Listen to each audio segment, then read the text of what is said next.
Nós estamos fazendo uma visita muito especial nesta tarde aqui em São Paulo, no escritório de Ives Gandra Martins, maior jurista que o Brasil conhece, reconhecido internacionalmente, homem que conhece a questão jurídica e que conhece também o nosso Brasil. Já deu uma aula aqui de direito para nós no seu escritório nessa tarde. Está aqui Jefferson Rocha, da Andaterra, produtor rural, advogado também, diretor da Andaterra. A Andaterra, com sede em Florianópolis, contratou um parecer do Dr. Ives Gandra na questão fundo rural. É o seguinte, para o produtor rural entender qual é a questão. O Supremo Tribunal Federal, em 2 julgamentos, em 2010 e 2014, ele declarou que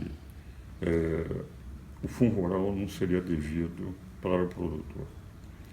E de 2 leis, de 1991 e 97, ele reiterou a alíquota, base de cálculo, aquilo que evidentemente representaria uma obrigação do produtor rural. E ninguém, evidentemente, durante todo esse período, pagou esses tributos.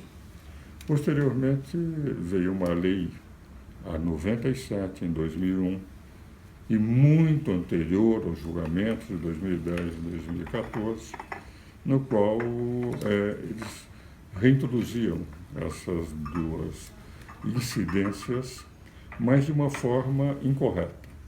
Eles puseram no artigo 25 que eles deveriam seguir o que estava nas outras leis, mas não disseram o que representava os incisos 1 e 2. A lei de 2001, que só foi julgada pelo Supremo em 2017, não dava os incisos 1 e 2, nem alíquota, nem base de cálculo. O Supremo, nas decisões de 10 e de 14, declarou que as leis de 91 e 97 eram inconstitucionais e pediu ao Senado Federal que o Senado fizesse uma resolução retirando esses dispositivos do ordenamento jurídico nacional. O Senado recebeu. Como o Senado não tem pela Constituição prazo para fazer a resolução, só veio a redigir essa resolução agora e retirou os incisos 1 e 2 do artigo 25. Então, quando o Supremo decidiu, agora em 2017, que aquela lei de 2001, que não tinha base de cálculo, nem tinha alíquota, era constitucional, ele, ao decidir que esse artigo 25, que não tinha expressamente os incisos 1 e 2, era constitucional, com a resolução do Senado, que retirou a pedido do Supremo esses incisos das leis anteriores, evidentemente, a decisão do Supremo ficou sem sentido, sem objeto, sem dispositivo para constitucionalizar. Porque retirados os incisos 1 e 2 do ordenamento jurídico, o artigo 25 ficou solto no ar, ficou sem alíquota, sem base de cálculo.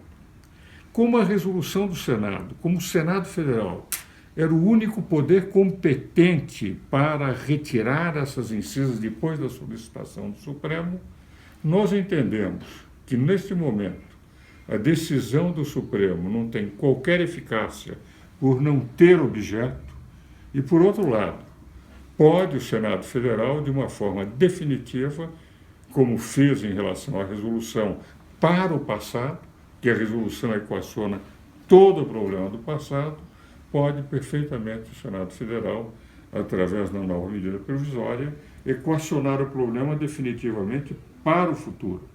Mas para o passado, se a medida provisória não vier a ser alterada, estou convencido que essa resolução equacionou.